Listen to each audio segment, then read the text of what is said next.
Kids, this is Chris Vanover again, and today, yes, I got a haircut. For the greater good, I got a haircut. If you knew me when I lived in Newhall, I got one once a year, whether I needed it or not, usually at the beginning of the summer. But anyway, it's pretty hot down here in Tennessee, and today I wanted to talk about one of my favorite guitars and why I think that the Gibson SG in many ways is better than a Les Paul. Yeah, I said that. This one is made in 2019. It's a Gibson guitar. It's all mahogany. We talked about tone woods before. This one is a reissue of a 1961 SG standard, or it was also called a Les Paul back then. That's a whole other story. They changed the Les Paul design, but this is when the SG first came out. And I had an original like this when my daughter was born, and I sold it because I was a broke college student. But mine was either a 64 or a 66, and it was identical to this one, and I was really glad to get a reissue. This one is very, very faithful to the recreation, and I'm going to tell you why I like Gibson SGs. First of all, they're light, man. They're so much lighter than a Les Paul. You can see how thin it is. It's a very thin piece of mahogany. This one has beautiful grain, if you can see the wood, and even in the neck, the grain is just really nice. It has a rosewood fretboard, and it appears when you look at one of these like the neck is really, really long. It's not so much that it's not any longer than like a Les Paul. It's just that the point where the neck joins the body is there's like all the frets clear the body, so you can get all the way up here.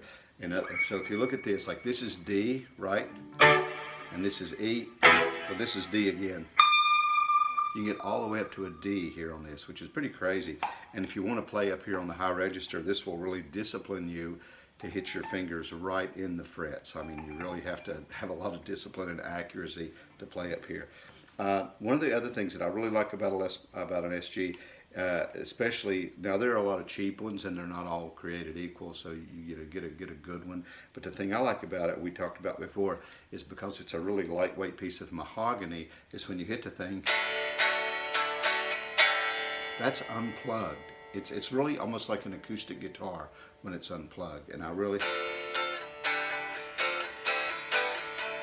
hear that, and that affects the way you play. I've always said that I think you respond to the instrument. The instrument, if you often, I'll get to it in a minute, but the way the guitar feels and sounds in your hands will affect what you play, okay? And that's one of the reasons that I love these guitars. This one also, if you notice, it does not have a stop bar like Les Pauls have, and like honestly most guitars these days just have a tune-o-matic bridge, adjustable bridge, and a stop bar that goes into the body. This one actually is a very thin piece of metal that hinges here with a spring, so it has some vibrato. It's not nearly as drastic as the Strat. You can't do as much with this, but you can get some like just really subtle little, you know, little pretty. You got to remember, this guitar was designed in 1961. Hard rock was not around. I mean, that would have been pop music right there. You know, think about what your parents or grandparents were listening to in 1961, about the time that I was born. So this is what this guitar was kind of made for.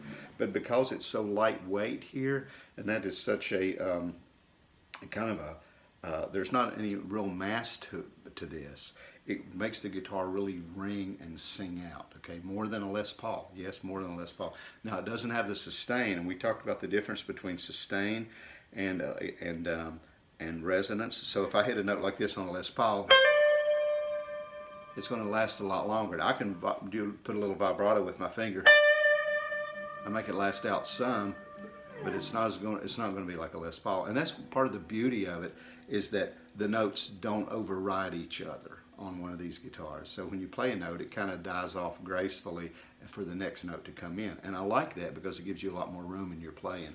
So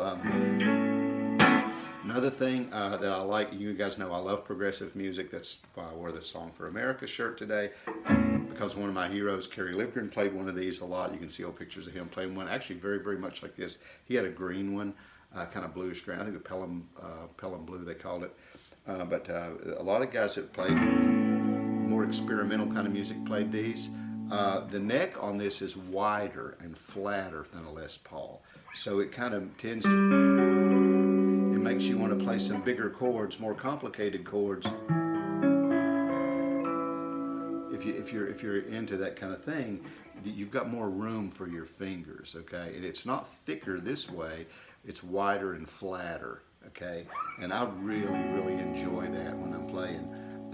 Many guitars, when you pick them up, like if you pick up a Telecaster, you want to go ahead and start doing that. You know, start playing those chicken picking notes or whatever. Or if you pick up a 335, you want to start playing the blues or something. The thing about the SG to me is it's kind of its own thing that when I play it, I'm much more likely to be original and creative with something like this. Now, we all ought to be able to be creative, and that's another thing I want to get to sometime is don't just be copying your favorite artists all the time. I know that's how we all start and we learn by covering other people's songs, but learn how to make up your own tunes and melodies and licks and things, and don't think you just have to sound like your hero. That's where a lot of guys fall down. You listen to them play. I worked in music stores for years, and they come in and they're all trying to sound like Clapton, or they're all trying to sound like Stevie Ray or whatever, and that's great, or Van Halen or whatever. But you need to sound like yourself. There's only one you, okay, and nobody else can be you. So I mean, God made you to be you. So be yourself. Now, so when I play these guitars, I just feel like they just kind of beg me to just make up my own stuff, and that's really where it's at. Because if you want to be a musician, you know, you really want to be able to find your own voice and your own expression and your own creativity. And that's one of the reasons that I really like SGs. They're light, they're easy to play. You've got a whole lot of neck to work with. It doesn't wear you out. They're resonant. Like even if I turn off some,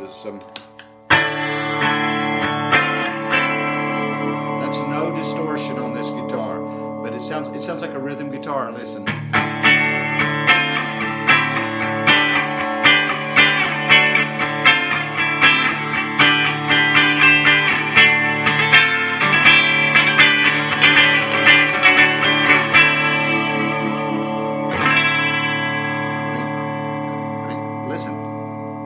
It's ringing out. The only thing I have on this is my compressor, Pictronics compressor.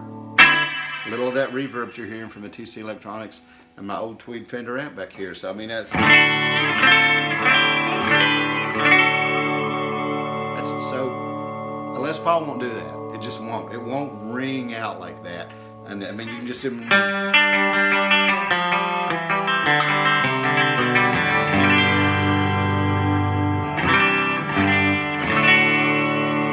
These are great rhythm guitars. If you don't want that Fender bite and that Fender twang,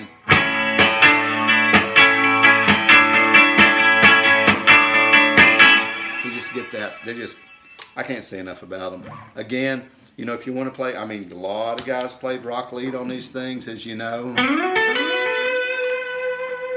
But you're not going to get the sustain with a Les Paul, so you might have to make up with it for, you know, a little more gain on your pedals or something.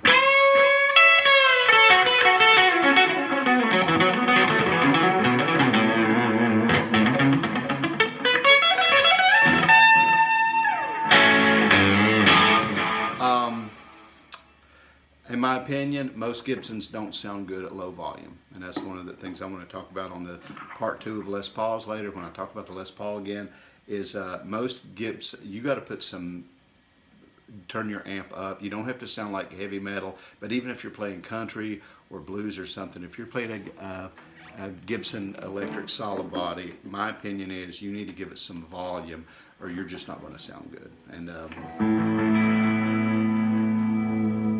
but hey, you can't beat them. This is one of my favorite guitars that I own. Hopefully, you know, I'll keep this one for years and years. They're not too hard to get, but you know, you got to pay for them when you find them. It wasn't super expensive, but you know me, I'm a horse trader like my dad Leroy, and so I don't have invested in this what, you know, you would have to if you went to buy it, even used at Guitar Center or something. I try to trade around and trade up. That's another thing that'll really help you. You know, get rid of, if you got a bunch of cheap stuff, get rid of it and get the stuff that you like. And this is one that I've been wanting for a long time. My daughter's 36 now, and I sold it when she was a baby. And I always miss that guitar, and I'm so glad to have this one back.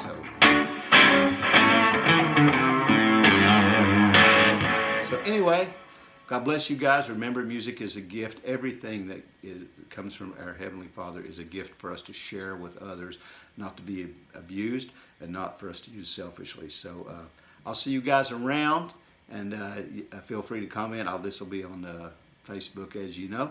And if you need anything, let me know. I'm right here in Tennessee. God bless you guys.